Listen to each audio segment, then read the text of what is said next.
galera, bom dia, boa tarde, boa noite, boa madrugada. Meu nome é Sidney Martins, sou professor de língua portuguesa aqui do LAC Concursos, um dos melhores sites de videoaulas do Brasil, quiçá das Américas. É com imenso prazer que hoje nós vamos trabalhar dois assuntos sempre presentes em provas, porém extremamente perigosos.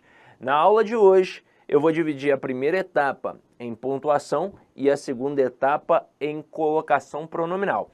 E por que são assuntos perigosos? Porque eles exigem conhecimento de outros assuntos. Então, eles exigem conhecimentos de outros assuntos. Então, imagina o seguinte, eu tenho como mandar bem em pontuação sem dominar a análise sintática? Não, impossível. Eu tenho que saber, sim, o que é um sujeito, o que é um predicado, objeto direto, adjunto adverbial e por aí vai. Eu tenho como mandar bem em colocação pronominal sem dominar a transitividade? Sem saber identificar um verbo transitivo direto, um verbo transitivo indireto? Não, impossível. Então, neste momento, você tem que ter em mente que é o passo a passo. Se você não entendeu muito bem a parte de transitividade, a parte ali da análise sintática com o sujeito, né, para olhar o que era sujeito, objeto direto, objeto indireto, não tem problema não, porque o segredo é visualizar várias e várias vezes o mesmo conteúdo. Então, por mais que você não tenha entendido na plenitude uma aula passada, vá adiante. Não tem problema, vá adiante, até porque o ideal é que você volte e veja de novo. Então talvez você não tenha entendido muito bem na primeira, mas na segunda já vai entender. E não entendi na segunda também não, Sidoca, não tem problema, na terceira você vai entender. Água mole e pedra dura, tanto bate até que fura, é assim.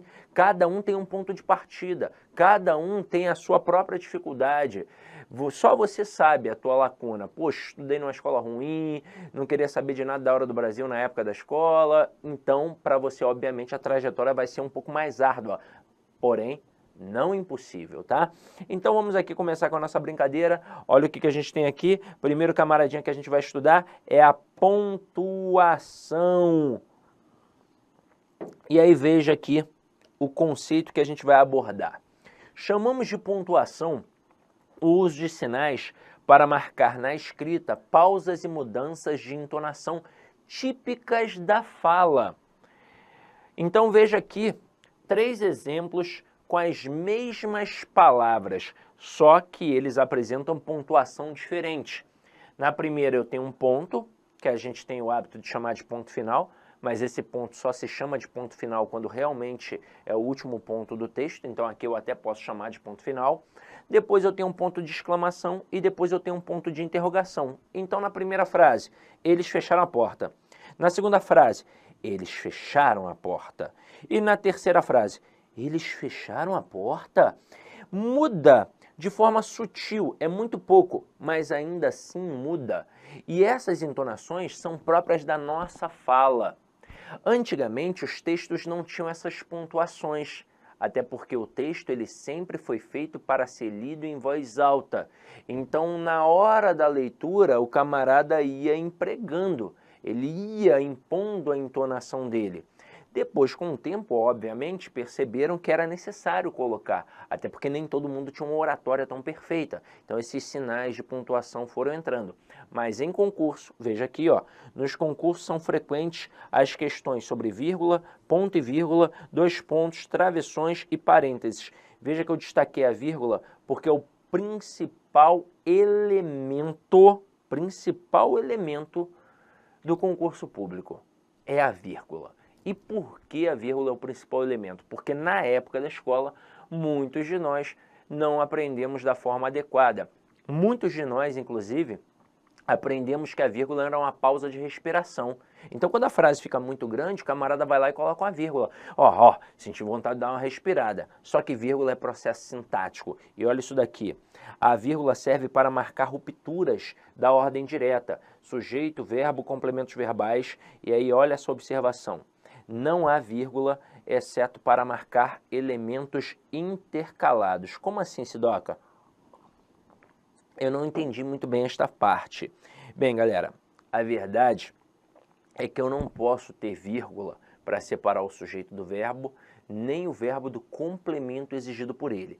E muitos ainda confundem essa dinâmica, fora que a gente ainda vai trabalhar um tópico bem perigoso. Então vamos com muita calma aqui agora, como se nós estivéssemos numa turma presencial, eu fazendo pergunta para você, você me respondendo, eu vou imaginar que você está me respondendo e você vai imaginar aí tudo que eu vou trazer agora para a nossa aula, tá? Então vamos lá. Olha a frase que eu vou colocar aqui. Se eu colocasse assim, ó, os alunos do LAC fizeram um simulado ontem. Pergunta que eu vou fazer. Nesta frase, é para ter vírgula ou não? Ou seja, eu posso ou não colocar uma vírgula aqui? Alguns de vocês, provavelmente, já disseram assim, pode, e outros falaram não. Quem falou não porque talvez tenha aprendido de forma equivocada o motivo de não interromper a ordem direta, porque provavelmente você aprendeu através do sistema SVC, e aí guardou parte da informação, e isso não é coisa de aluno iniciante mais não, tá? Isso é coisa de aluno que já tem até um tempo e de aluno até bom, de aluno inclusive, quando eu digo até bom, né, de aluno diferenciado. Não um aluno que vai fazer um concurso público normal, mas um aluno que vai fazer um concurso público para ser professor de língua portuguesa, por exemplo. Ele fez a faculdade de letras e aí lá na faculdade de letras ele analisou esse sistema SVC, muito provavelmente deram a informação correta e precisa para ele, só que ele gravou sua parte. Ele gravou que não tem vírgula entre o sujeito e o verbo, e de fato não tem. Alguns autores dizem que não tem vírgula entre o sujeito e o predicado, seria a mesma dinâmica. Só que ele aprendeu, assim como talvez você tenha aprendido, que não tem vírgula entre o verbo e o complemento. E essa informação não é completa. O fato é que não tem vírgula entre o verbo e o complemento exigido por ele, no caso pelo verbo. E quem é o verdadeiro complemento do verbo? São os objetos. Então, quando eu coloco aqui, ó, no nosso material, complementos verbais, eu estou falando obrigatoriamente de um objeto, seja ele direto ou indireto. E aí a gente tem que bater palma para a tia Teteia da escola, porque ela explicou assim para a gente. Ao invés dela ter colocado o sistema SVC, ela colocou assim, ó, SVO e os adjuntos adverbiais. E aí se liga nisso daqui. Eu não posso ter vírgula, de fato, entre o sujeito e o verbo, nem entre o verbo e o objeto. Essa estrutura aqui, ó, não pode ter interrupção, não pode ter uma ruptura, a não ser que eu coloque elementos intercalados. Como assim? Eu não posso colocar uma vírgula única, uma vírgula unitária, entre o sujeito e o verbo. Mas se eu colocar uma estrutura intercalada ali, eu posso colocar duas vírgulas. E aí dessa forma, colocando duas vírgulas, eu não vou trazer uma interrupção. Então não vou interferir na conexão que existe entre esses elementos. Mas vamos com calma. Agora, tá vendo esse camaradinho aqui no final? Ele é um adjunto adverbial. Nessa situação ele é uma mera circunstância e a posição original dele é no final da frase, quando a gente tem uma frase em ordem direta. Aqui cabe uma vírgula, que é uma vírgula que a gente chama de facultativa. Esta informação já te torna um candidato diferenciado, tá? E aí, neste momento que eu tenho essa vírgula facultativa, ela é facultativa mesmo. Então, eu posso colocar aqui, ó, uma vírgula antes do ontem. Isso só mostra que a gente tem que fazer uma avaliação sintática enorme. Então, vamos lá, ó. Aqui está o verbo. Quem é o sujeito? Os alunos do LAC. Posso colocar vírgula entre o sujeito e o verbo? Não, em hipótese alguma. Sidoca, e esse do LAC? Eu não poderia colocar entre vírgulas? Não. Da mesma forma que eu não coloco vírgula entre o verbo e o seu complemento, eu também não coloco entre o nome e o complemento do nome, e muito menos, como aqui, entre o nome e o adjunto. E do lá, que é um adjunto adnominal, está ligado ao substantivo concreto alunos. É para mostrar que são os alunos do LAC e não de um outro curso, por exemplo. Então aqui é adjunto adnominal, valor caracterizante, valor de posse, eu não posso colocar entre vírgulas. Aí continuando, nesse contexto quem faz alguma coisa, é um verbo transitivo direto. E no caso eu fiz o que aqui, ó? Eu fiz um simulado, é o nosso objeto direto. E o ontem? O ontem é um adjunto adverbial de tempo. Então realmente, ó, entre o sujeito e o verbo não tem vírgula, entre o verbo e o objeto não tem vírgula, mas esse camaradinho aqui apresenta esta vírgula que é facultativa. Detalhe, como é facultativa, significa que a presença ou a ausência dela não atribui prejuízo gramatical nem alteração de sentido. E quando esse adjunto adverbial está no final da frase, não importa o tamanho dele. Pode ter uma palavra, 2 palavras, 3 palavras, 4 palavras, 5 palavras, 10 palavras, não importa o tamanho dele, não importa a banca, não importa a área de atuação, não importa nada. A vírgula aqui é facultativa. Agora, quando é que o bicho começa a pegar?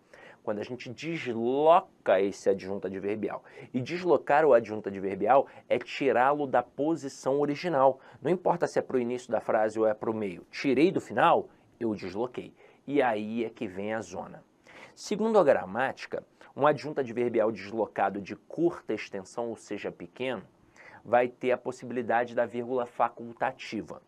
E um adjunto adverbial deslocado de longa extensão, ou seja, grande, vai ter a vírgula obrigatória.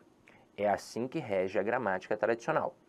E detalhe, a ABL também se posicionou, definiu um negocinho que daqui a pouco eu vou contar para vocês.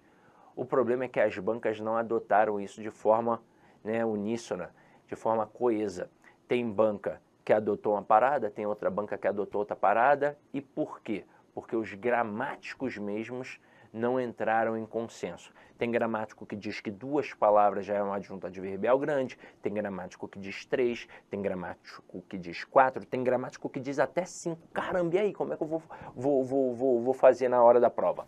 Para nossa sorte, como eu disse, a ABL se posicionou. E a ABL, a Academia Brasileira de Letras, definiu que 3 ou mais palavras tornam um adjunto adverbial grande, portanto, vírgula obrigatória.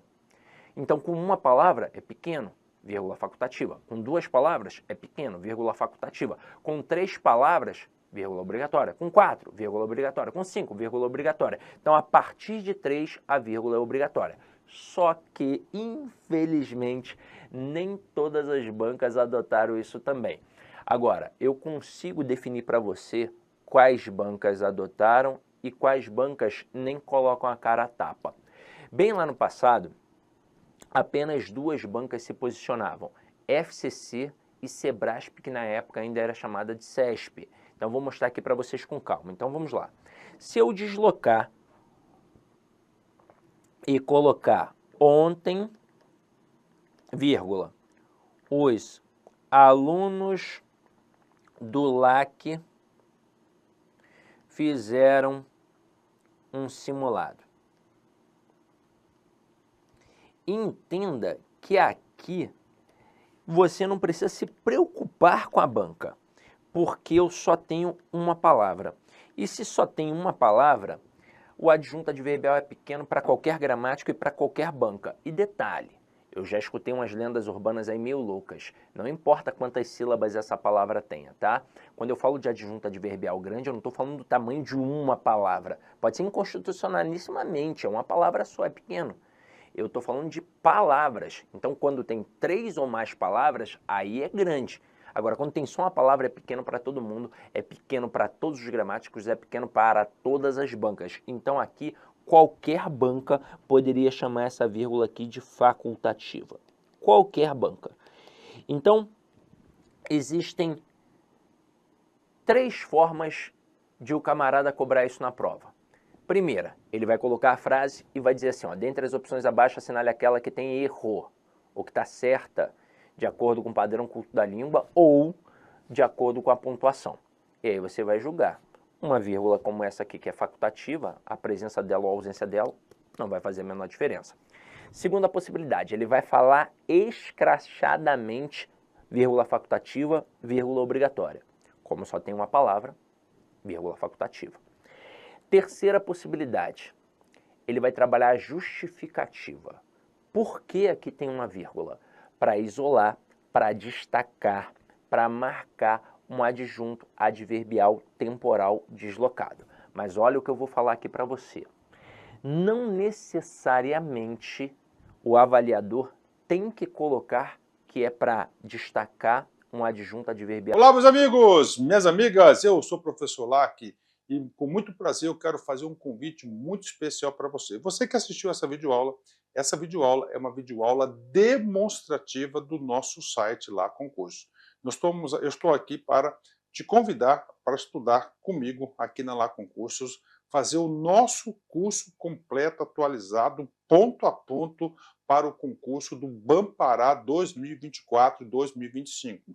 Garanto para você, se você estudar pelas nossas videoaulas, se você estudar pelo nosso método, eu tenho absoluta certeza que você terá reais chances de aprovação nesse concurso. Nós aqui da Lá Concurso, nós estamos no mercado há 15 anos e nesse período nós tivemos a oportunidade de atender todos os concursos de carreiras bancárias no Brasil e, claro, com milhares e milhares de aprovação. Professor, qual que é o valor do investimento? Acredite, pagamento único, o melhor custo-benefício do mercado, o melhor custo-benefício do mercado. Pagamento único de apenas R$ 199,90. Você vai ter acesso a esse projeto pedagógico fabuloso da Lá Concurso. Então, espero vocês aqui na LAC. Valeu, tchau, tchau.